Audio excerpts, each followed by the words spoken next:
Existe alguma adoração que Deus rejeita? Será que toda entrega de adoração a Deus o Senhor recebe e responde? Bom, esses pontos nós vamos hoje tentar entender aqui comigo através do livro de Mateus. Então fica comigo, vamos juntos e vamos descobrir um pouco desses mistérios da palavra do Senhor.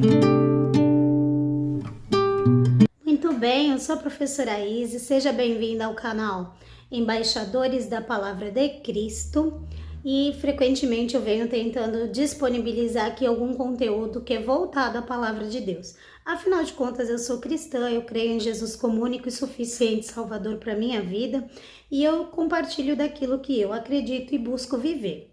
Muito bem, eu tô ultimamente fazendo aí uma pequena análise. Falar em análise é bem, vamos dizer que específico, mas eu estou lendo aí, voltando, né, a leitura dos evangelhos, e em especial comecei mesmo no livro de Mateus.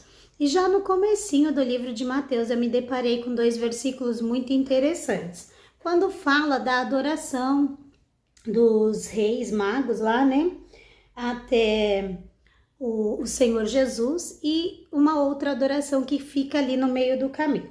Então, veja comigo, você que tem sua Bíblia, Mateus, capítulo 2, nós vamos ler o verso 2, tá bom? Dizendo, onde está aquele que é nascido dos judeus? Porque vimos a sua estrela no oriente e viemos adorá-lo. Então, antes do verso 2, tem o verso 1 que diz, e tendo nascido Jesus em Belém da Judéia, no tempo do rei Herodes, eis que uns magos vieram do Oriente a Jerusalém. Então aqui a gente tem aquela história bem conhecida até no final do ano, que nós vemos o presépio armado, né, na frente dos lugares, lembrando ali o nascimento de Jesus, humilde numa manjedoura em Belém. E nós vamos perceber nesse princípio do capítulo 2, do verso 1 e 2, que alguns magos, eles estavam à procura do menino Jesus. Por quê? Porque eles viram, através da natureza, uma estrela que estava apontando com um sinal diferente e eles foram atrás daquele sinal porque eles sabiam que ali havia nascido o rei dos judeus.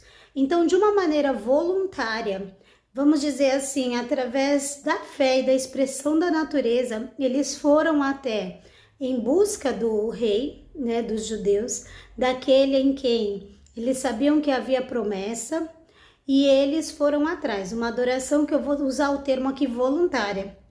Uma adoração que era uma entrega sem nenhuma expectativa de retorno, era uma gratidão, porque Deus havia cumprido uma promessa.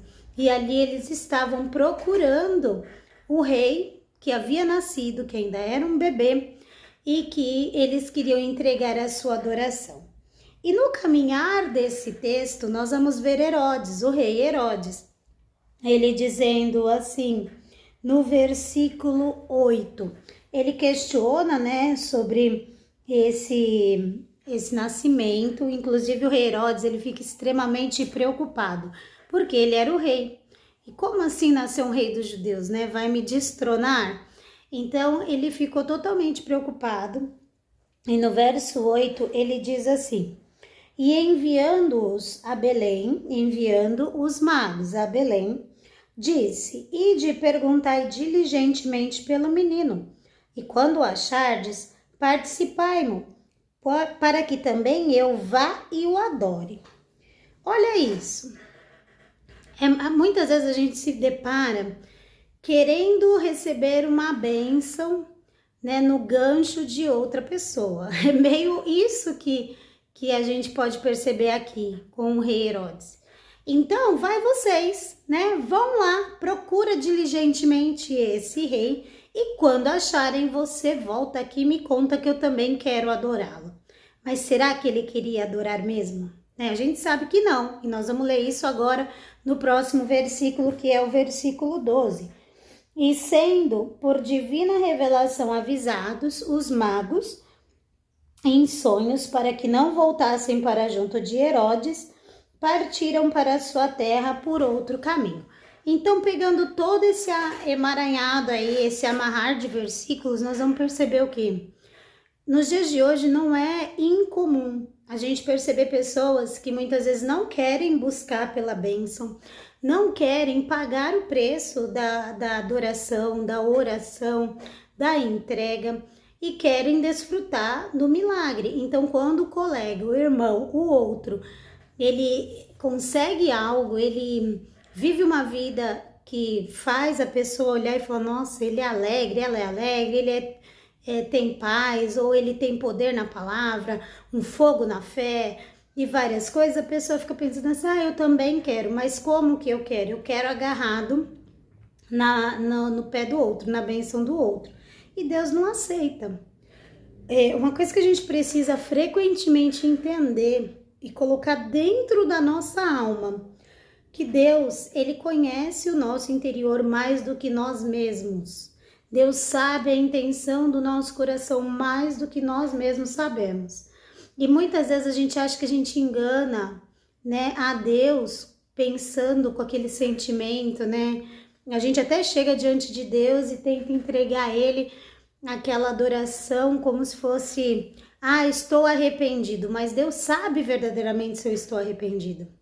Porque tem uma diferença do remorso para o arrependimento. O remorso, a gente se arrepende daquilo que a gente fez, mas a gente fica meio que com uma dó, né? É uma dó daquilo que eu fiz. Por que que eu fiz, né? Mas ao mesmo tempo eu não quero deixar de fazer. Então em outro momento eu vou acabar fazendo de novo. É como se dissesse assim, eu não queria ter feito, eu acabei fazendo, mas eu devia ter feito melhor de outro jeito, né? Enquanto o arrependimento não, ele é uma vergonha. É uma vergonha, é uma coisa assim, né? Você fala, meu Deus, eu não quero mais isso. Quero ser livre disso. Então tem diferença. E aqui a gente percebe o que? Herodes, óbvio, ele já tinha a intenção macabra no coração dele. É óbvio, o texto já está dizendo. Mas para o outro, ele disse, pode ir. Vai lá, descobre lá. E quando você descobrir, vem que eu também quero adorar. Mas na verdade ele queria adorar? Óbvio que não, ele queria matar. E o problema não é agir assim com o outro, que é um problema, mas o maior problema é agir assim com Deus. É chegar diante de Deus e falar para Deus, né? Senhor, eu estou arrependido, eu estou arrependida, me perdoa. E na verdade não está arrependido coisa nenhuma, não quer perdão coisa nenhuma, quer um consolo para o próprio ego naquele momento. Queridos, é complicado isso, não é? Até por isso que a Bíblia fala que realmente ela nos dá abertura para chegar diante de Deus com confiança e pedir o que a gente precisa. Porque a Bíblia fala que todo aquele que vai até o Senhor tem que ir crendo que Ele é galardoador, ou seja, Ele é recompensador. Ele dá presente para aquele que o busca. E Ele dá, porque Ele é Pai, Ele é Deus, Ele tem prazer nisso. Mas eu preciso saber qual é a minha intenção. Por que que eu quero aquele presente? Não é verdade? Por que que eu quero aquela bênção?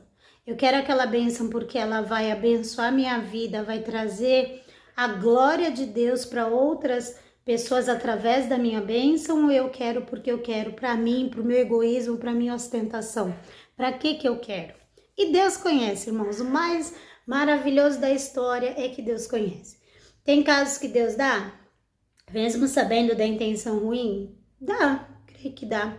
Tem casos que Deus dá, mesmo sabendo que aquilo pode levar ruína a outras pessoas? Talvez sim, né?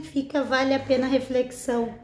Mas, no final das contas, o que mais que a gente tem que pensar é para onde vai a nossa alma no final de tudo.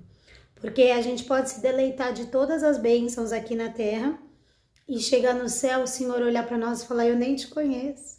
Você usou do meu poder, da minha graça, da minha glória, da minha benevolência para o seu próprio usufruto. O que você fez pela minha palavra? O que você fez pelo reino de Deus? Então, queridos, fica uma breve reflexão, uma adoração voluntária. Ela leva para o Senhor aquilo que de melhor a gente tem. Aqueles magos não chegaram de mãos vazias perante o rei. E quando eu falo mãos vazias, eu não estou falando em você simplesmente entregar o que você tem de material na igreja, que é importante. Se a gente senta no banco da igreja, se a gente participa do ar-condicionado, né, nos lugares quentes, ou do aquecedor em lugares frios, se a gente tem um telão para acompanhar o hino, para ver a palavra, se a gente tem uma água geladinha que sai de um bebedouro, o que quer que seja, dentro do templo que eu usufruo, isso custa dinheiro, não é verdade? Então a gente precisa sim entregar a nossa oferta, o nosso dízimo, a nossa entrega de amor física, material ali naquele local. Mas quando eu falo de Deus, eu digo de entregar a Deus, entregar aquilo que você tem para Ele. O que você tem para Ele? Você tem a sua gratidão pelo que Ele fez pela tua vida? Você tem o teu amor por aquilo que Ele te deu, te entregou? Você tem seus medos, suas angústias, por que não? Chegar diante de Deus com um coração muito sincero e dizer, Senhor, eu estou aqui te adorando, mas eu não estou feliz, eu estou triste, eu estou angustiada, eu estou irritado, eu estou com ódio de alguém, por que não? É uma adoração sincera, você está entregando ao Senhor o que de verdade você está naquele momento. E muitas vezes, desculpa, meus queridos, nós vemos assim, a adoração que a pessoa... Nós vemos, eu não vejo, né? Eu tô falando assim, mas eu não vejo. Quem conhece o coração da pessoa é o Senhor. Quem sou eu para dizer isso?